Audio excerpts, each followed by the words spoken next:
Availability and pricing are two major advantages for the Escape over the competition. I'll go into detailed pricing later, but including the incentives that have been pretty stable all year and the federal tax credit, yes, it still gets a federal tax credit, you could get into one of these, including destination, for $36,390. That's up to $7,000 less than the RAV4 Prime. That's still really hard to come by. It's about as rare as hen's teeth out there, and if you can find one, you're probably paying at or over MSRP for it, and it's even up to $4,000 less than the Hyundai or Kia plug-in hybrids. But there is something you should know, and we'll talk about that as well. The Escape cannot have all-wheel drive if you want the plug-in hybrid system. The designers opted not to give the Escape a radical transformation. So as you can see, it didn't suddenly gain boxier lines or mini truck styling like we find, for instance, in the RAV4. They still opted for more of an organic, more flowing, and maybe more elegant design language depending on your personal preferences. We have the new LED light bar here that runs from one side to the other. The portion that's in the headlights, that turns into the turn signal, and then we get full LED headlights standard, but they're two different designs. Since this is the fully loaded model, not the $36,000 one, we get projector headlights. If you opted for the base version, you'd get reflector headlights. We have LED fog lights down there below.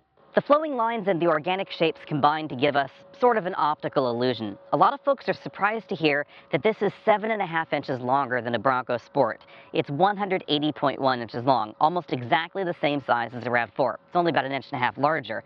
But we have a lower hood and certainly a more rounded front-end design that makes this look a little bit smaller than it actually is. Now, don't get me wrong, the interior is definitely smaller than something like a Mitsubishi Outlander, but this is nearly 6 inches shorter. The big difference in terms of design, I think, versus something especially like that Outlander, happens right back here, where we find a roofline that not only drops down a bit, but the other visual cues like this chrome strip or this black strip right here on the hatch, they also really serve to visually drop the rear end of the vehicle down a bit. Although we don't have all-wheel drive available, you might want to get this if you live in an area with poorly paved roads, because we have 18-inch wheels, not 20-inch wheels like we find in some of the competition, and a lot more sidewall for rim protection.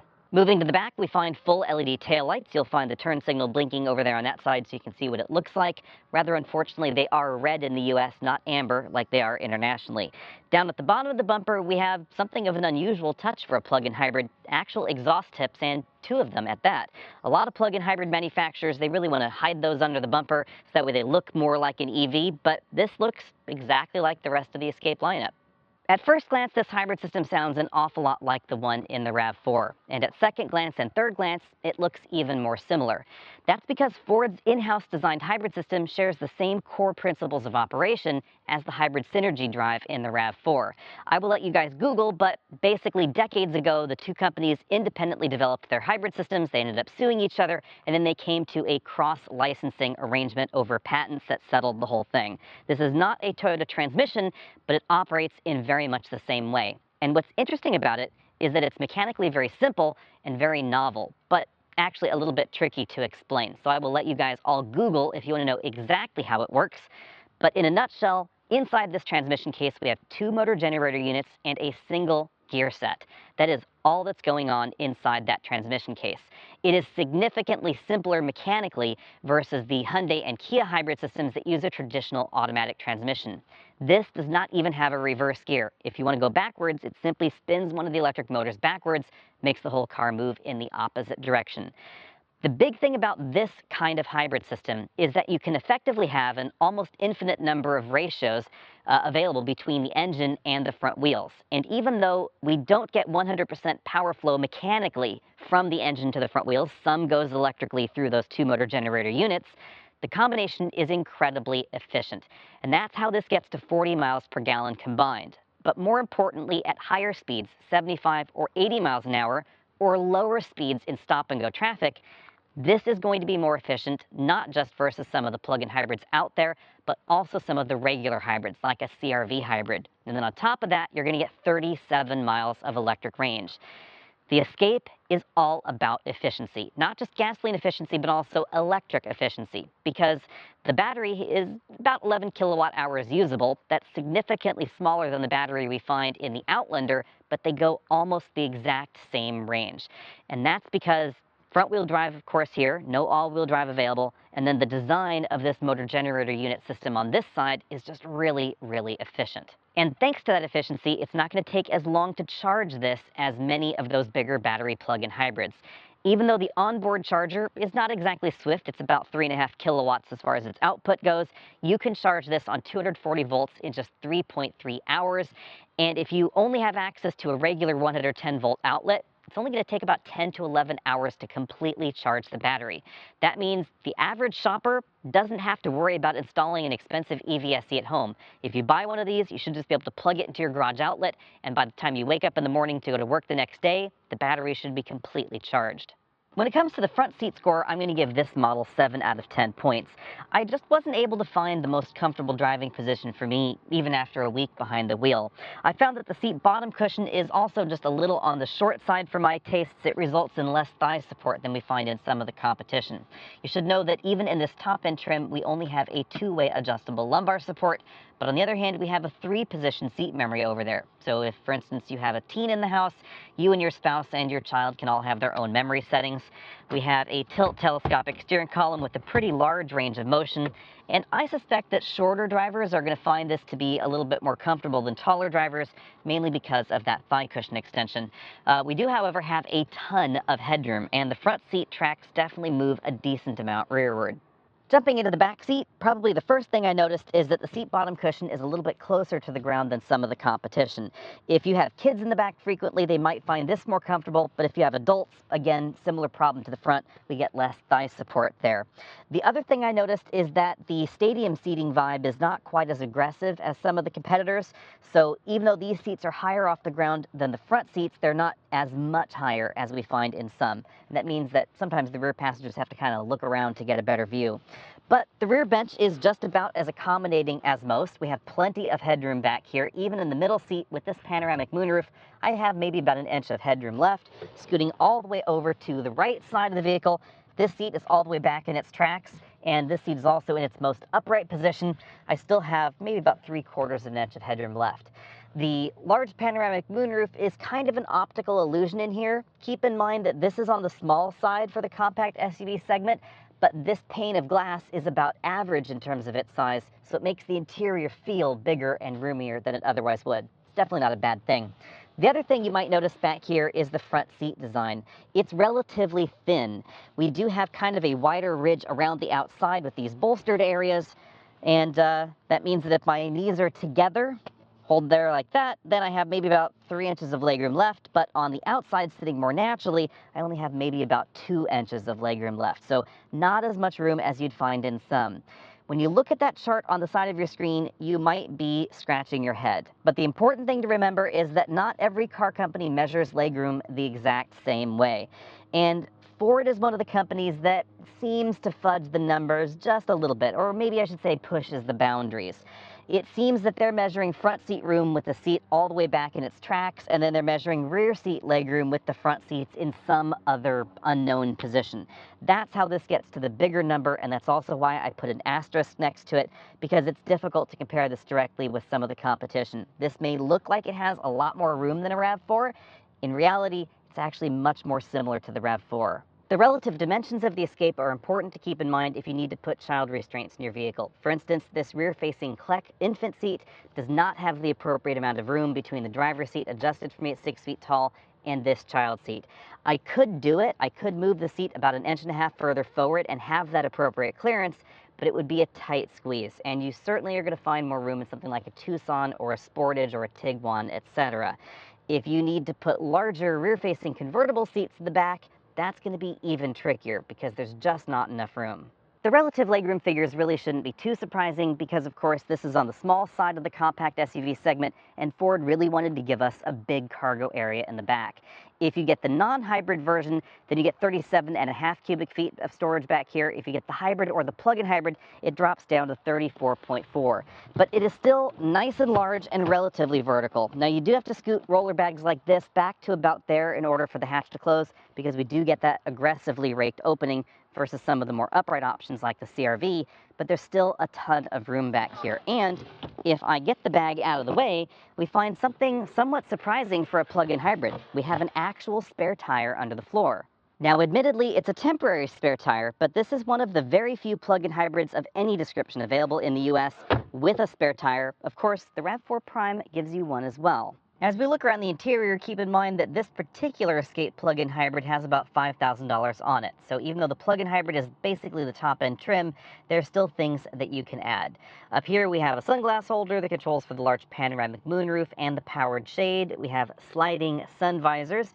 You can see how far that large panoramic roof goes, just about that rear passenger head area, not quite to the head restraint back there.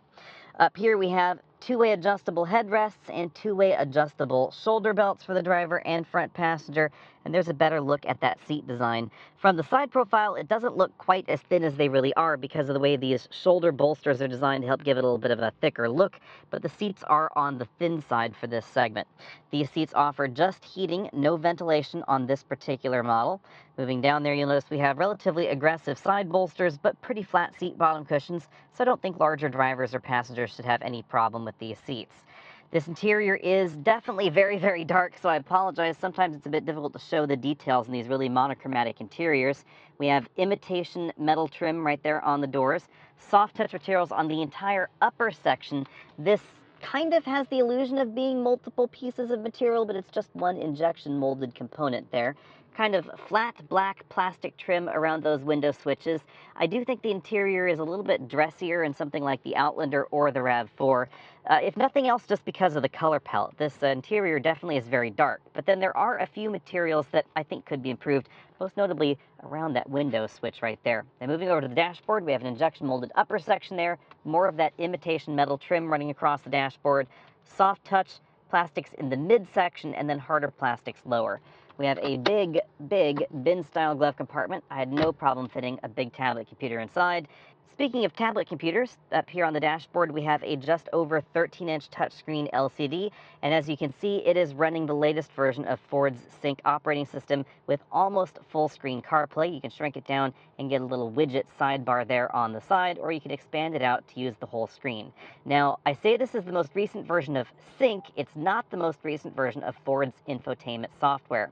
That's the Ford digital experience, and you're going to find that on the upcoming Explorer and other Fords.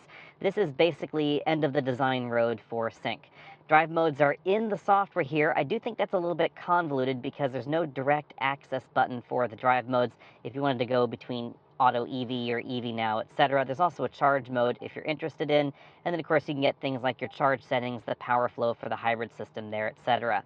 Moving below that screen, we find two big air vents and the hazard light button, and then no controls for the climate control because all of those are going to be touch and up there in that infotainment system. Down here we have engine start stop, some buttons for the parking assistance system, 360-degree camera, defroster. These are the drive mode buttons down here, but interestingly, it's just a shortcut button to this screen, so it's not a one-click access to your different EV modes. It doesn't even toggle through these, just takes you over there to that screen. Then we have a power volume knob there, Qi wireless charging mat, two USB ports, 1A and 1C. They interface with the system, and of course you can wireless CarPlay as well.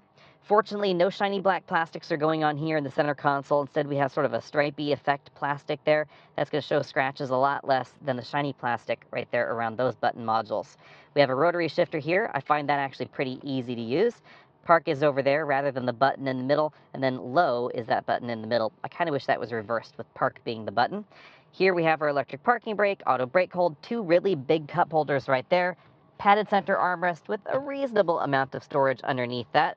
For a vehicle that doesn't have all-wheel drive, I am surprised that they didn't try and redesign the floor pan to just give us a little bit of that room back for storage.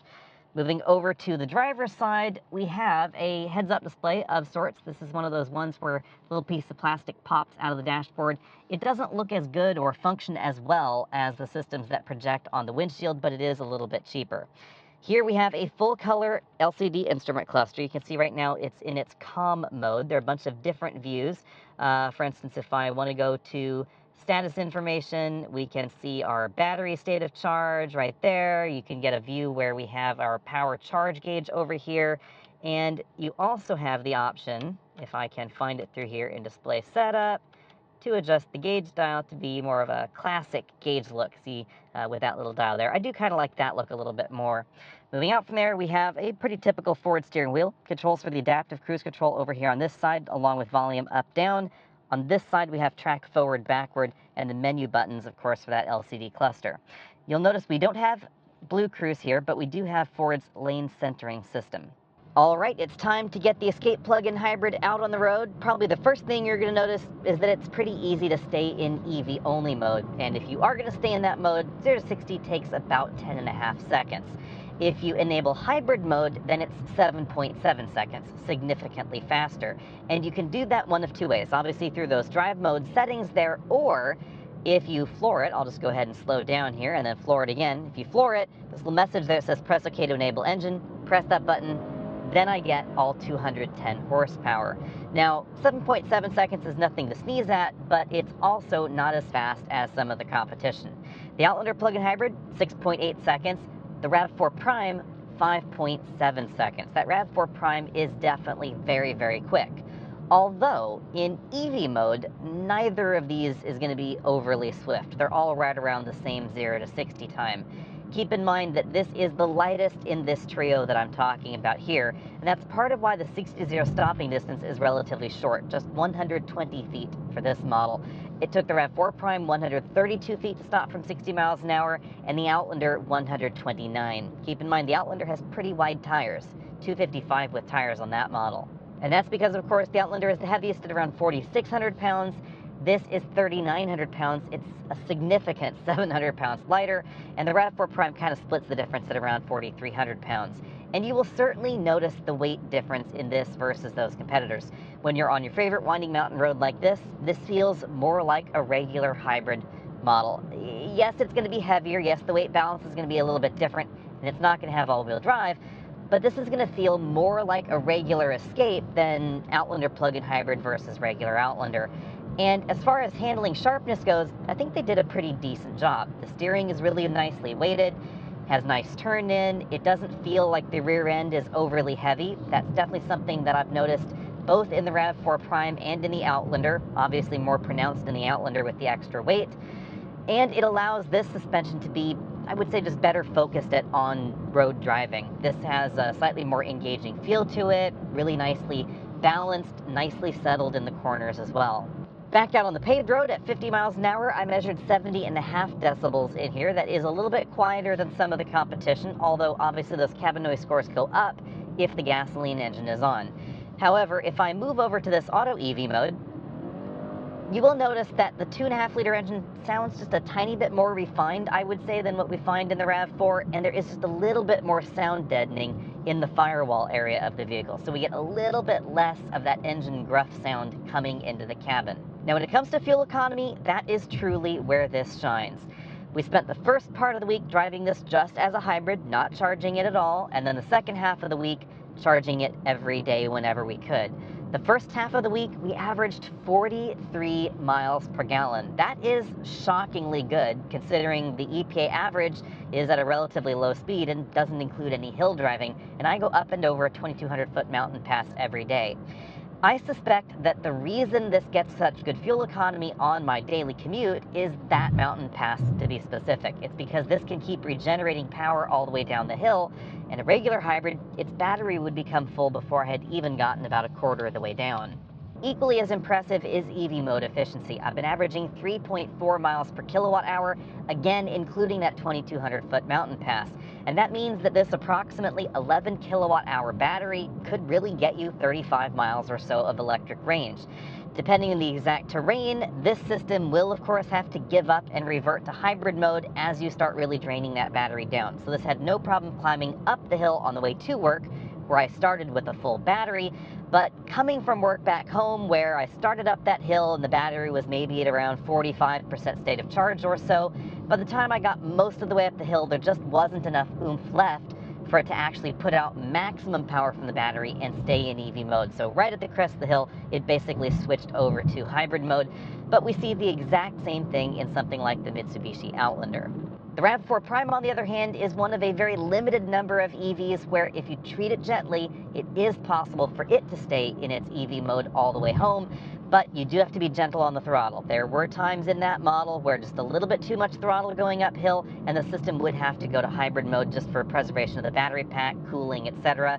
That's pretty rational, of course, because plug-in hybrids have a gasoline engine, and to help preserve the lifetime of everything on board, they will revert to hybrid mode now and then. Last thing I should comment on before we go is something that some folks had asked me. There is kind of a quirky, confusing feature in the Escape plug-in hybrid. If you have a full battery and you start going downhill, you'll notice that you'll hear the engine spin up. It's not burning gasoline, and we verified that. The engine is dead cold. What's going on is it's basically just spinning the engine to use up the mechanical energy, for lack of a better term. So because there's nowhere for the energy to go as far as regen braking, but they want to give you a very consistent feel and save on your brake pad life, they basically just give you engine braking. And this kind of system can do that at any speed because it has those 2 motor units and, of course, that planetary gear set.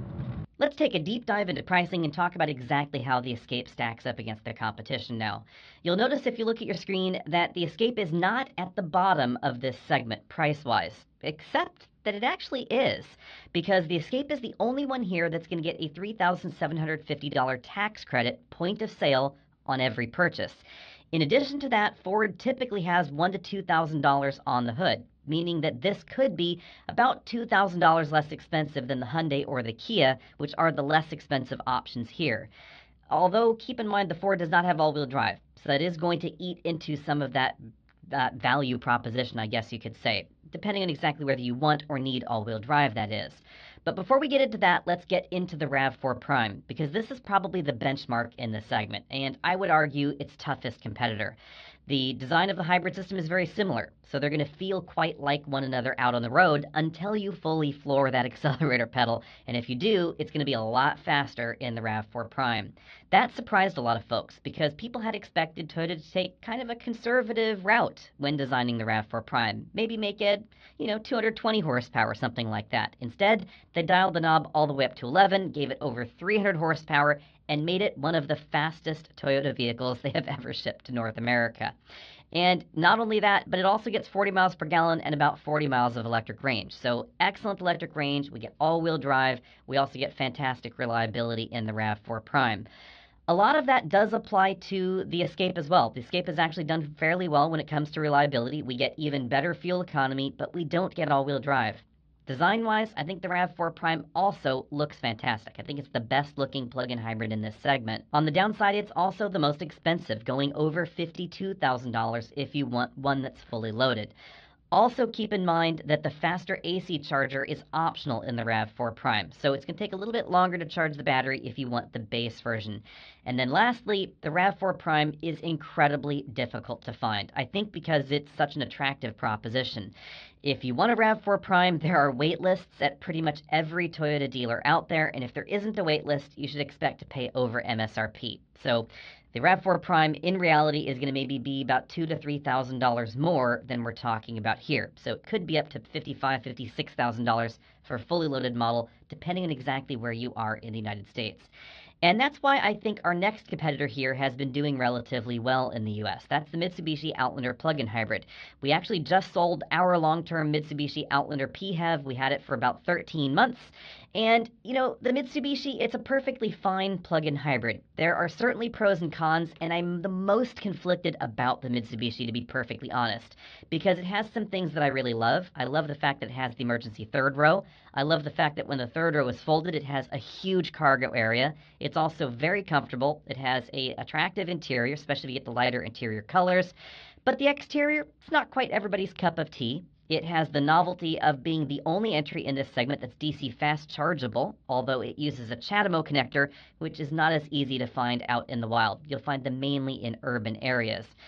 The range, that's solid, about 38 to 40 miles of solid electric range, and it feels very much like an EV. And that's different than pretty much every other entry we're going to talk about here. Whether you floor it and you're in the electric-only mode, or you're flooring it in the hybrid mode, keep in mind that if you actually put that pedal all the way to the ground, it is going to engage the gasoline engine, but, floored for the electric mode, it's going to have a solid 50-50 power bias front and rear. So you can get sideways in the snow if you want to in electric-only mode. It's going to feel like a dual-motor EV. And then when the engine starts up, it's still going to feel like an EV because, for the most part, it's a serial hybrid. That is, however, its biggest downside: efficiency. Because of the serial hybrid nature, it's EPA rated for 26 miles per gallon. And you guys can all check out the videos I've done about real world miles. If someone in their Outlander plug-in hybrid tells you I'm getting 36, 37, 40 miles per gallon, they're probably not actually measuring those miles per gallon the same way that we are in the other vehicles. So if we're actually talking about filling the vehicle, driving it, filling it again over 1,000 miles of driving, the plug-in hybrid Outlander is significantly less efficient than a RAV4 Prime or any of these other options. But on the other hand, it is giving you that EV nature. So I will let you decide whether that's a good or a bad thing. Certainly a good thing for the Mitsubishi, though, price tag and discounts. It starts at $41,840. It will go on up to about $51,000 or so. All-wheel drive is standard, and there are lots of discounts and inexpensive financing available as well. So certainly a solid option. Next up, we have the Hyundai and Kia, and I'm just lumping these two together because they use the exact same hybrid and plug-in hybrid systems. It's based around a 1.6-liter turbocharged engine, so very different than the other plug-in hybrids here, and a 6-speed automatic transmission. Yes, a traditional 6-speed. Also traditional is the all-wheel drive system. It has a mechanical all-wheel drive, so very different than the RAV4 or the Mitsubishi. If you're looking for that classic, traditional all-wheel drive feel, and you want your transmission to shift as you accelerate, then you want one of these plug-in hybrids. They also have proved to be relatively reliable, at least according to the limited amount of data that we have on these particular models. They also have a big cargo area, a big back seat, and a reasonable amount of power. The downside is they're not going to stay in electric-only operation quite as aggressively as some of the competition. The Mitsubishi has a bigger battery pack that helps it stay in electric-only operation longer, and effectively the Toyota can use the 2 electric motors and stay in electric-only mode longer because it has a little bit more power available. The single electric motor that we find in the Kia and the Hyundai, it's not going to be quite as aggressive at that EV mode, and when it is in EV mode, you'll still feel the transmission shift, so it's not going to have quite the same feel. On the downside, they're well priced, the all-wheel drive system is standard, they're roomy, and they have a long powertrain warranty. So if you are concerned about buying a hybrid or a plug-in hybrid, keep in mind that these have a 10-year, 100,000-mile powertrain warranty that covers absolutely everything.